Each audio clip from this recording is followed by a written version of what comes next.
Representing the 17 to 22 foot class in the bay boat category, the Born FX22 bay has an overall length of 21 feet 9 inches, a beam of 8 feet 6 inches, and a max horsepower rating of 250.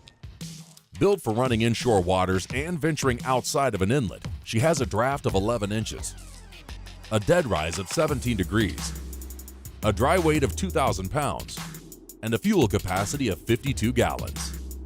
Now, let's hear more from our hosts, Dave East and Rick Riles.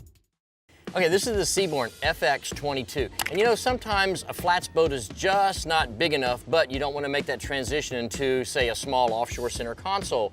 This might be a good sized bay boat to start with. But one of the design features that stands out to me the most is the fact that we've got a double step in the hull. If you got a guy that wants increased performance, maybe he came out of the bass boat world, maybe he wants some speed, or he's really looking at that fuel burn, you've got a 150 horsepower outboard push in this and double steps. This boat's gonna be very, very fuel efficient. Because she's got less wetted surface when she has a double step put in. I know you appreciate the design of the double step and the running surface, but what I appreciate is having so much room up here for more than one person to fish. If you're in a tournament, you don't have to worry a bit about 2 guys or even 3 guys standing up here fishing. Well, in a 22-foot boat, this is one of the largest bow casting platforms that we've seen yet. What Born has done is they've made good use of the space underneath this huge casting deck. You've got 2 great big rod lockers on either side. You're standing on a big storage area here in the center, but people go buy a new boat, the first thing they do, they go spend a lot of money on those big high-tech coolers. On this boat, it's not necessary, it's built in. It's a double step that we like to see, but below that is a cooler that'll keep ice for days. 10 years ago, we never could have dreamed how long coolers really can hold ice, and this is part of those new generations of coolers. They'll hold them for as long as you'll ever need it. Really does make a big difference.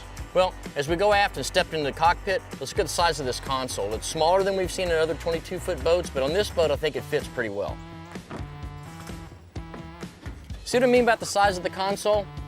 It doesn't have a lot of storage underneath it, but really they've given you so much storage at the bow, you really don't need it. What I do like is you've got a front live well on this. This boat actually has 3 live wells. So for a guy that wants to separate his bait, or he wants to move his bait around the boat, or maybe tournament fish like you were talking about earlier, it's good use of space to do that, but they've kept the console small to give you a lot of room to walk around it. It's not so much about being able to move your bait around, Dave. It's about segregating your bait. You can't put mud minnows with shrimp, or the shrimp won't have any legs at the end of the day. If you're a serious fisherman, having more than one well is a very important feature. Well, to match your console, they went with a small leaner. And on this boat, that's really all you need. Anything bigger than this would overpower the console, and I don't think it would match really well. So for 2 guys, it's a comfortable place to lean. As we move to the aft casting platform, it's got that center live well with the clear lid that you look for in all the other boats. Here's your live well that you're always looking for. It's got the clear lid. I don't like understand. The clear lid, like it. What's the difference of a clear lid and a regular fiberglass lid? I don't have to lift the lid to check on my bait, okay? All kinds of stuff happens. You get some bait, you'll be shocked at this. Where you catch your bait makes a difference. What kind of shape your net's in makes a difference. Some bait just lasts longer than others. I can look down there and in 1 second make sure my pump's running, make sure my bait's healthy. Nothing else on my trip matters if my bait dies. All right, well, you do have another well over here. It's a lot larger and does have a fiberglass lid, but this would primarily be used as a release well. Well, you're right, and let's not forget, you mentioned this was a 2-person leaner and that was it. That's why you've got 2 jump seats back here.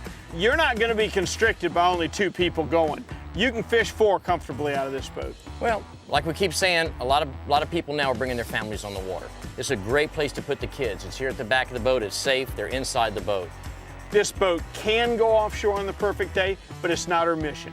You understand what I'm saying? Mm-hmm. Her mission is defined as inshore and making the most of a boat that will fish inshore open waters, and this one will do it to a T. Well, not only that too, we've got small power on the back. You only have a 150. It's going to equate to burning less fuel. It's going to cost less to buy the boat, cost less to maintain the boat. So not really a budget-minded boat, but a guy that is on a budget, this boat might fit too. So if someone's looking for a boat that is a little bit larger than a flats boat, maybe they want to fish a little freshwater, a little saltwater, but they don't want to make that transition into a larger bay boat, this 22-foot boat might be just the right size they're looking for.